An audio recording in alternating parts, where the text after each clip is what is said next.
শোভা Das glimpses চ্যানেলে সবাইকে স্বাগত জানাই। আমি আজ গোলমরিচের উপকার নিয়ে আলোচনা করব। প্রথম উপকারই হলো ডাইজেস্টিভ সিস্টেমের উপর।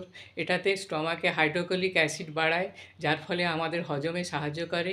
হাইড্রোক্লোরিক অ্যাসিড যদি ঠিকমতো না বেরোয় তাহলে হজমে অসুবিধা হয়। আর হচ্ছে এটা পেটের মধ্যে যে ভালো ব্যাকটেরিয়া থাকে স্টমাকে, সেটাকে বৃদ্ধি করতে সাহায্য করে।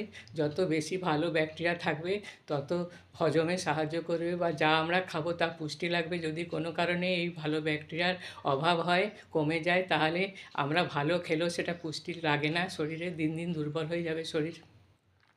তারপর এটা হচ্ছে রেসপিরেটরি সিস্টেমেও কাজ করে। যদি কোনো কারণে ঠান্ডা লেগে গিয়ে বুকে কফ জমে যায়, সেটা বেরোতে সাহায্য করে। এছাড়া টনসিল ভালো করতে সাহায্য করে, ব্রঙ্কাইটিস সবেতে এটি ভালো কাজ হয়।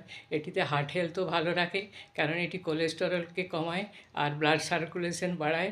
তারপরে হচ্ছে এটি ব্রেনের উপরেও ভালো কাজ করে। এটিতে স্মৃতিশক্তি যাদের কমে যায় বা বয়সের যেসব রোগ দেখা যায়, সেগুলিও এটি খেলে সেটি হতে পারে না বা হলেও কমে যেতে থাকে।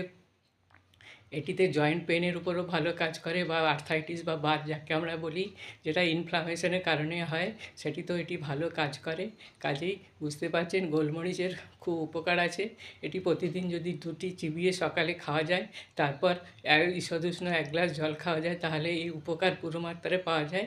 তারপরে এটি হচ্ছে অনেক উপকারে লাগে, বুঝতেই পারছেন। অ্যান্টিঅক্সিডেন্টও ভরপুর, এত ইমিউনিটি পাওয়ারকেও বাড়ায়। তাহলে ভালো থাকবেন, সুস্থ থাকবেন। যদি ভালো লাগে একটু লাইক করবেন আর সাবস্ক্রাইব করে আমার চ্যানেলের পাশে থাকবেন। নমস্কার।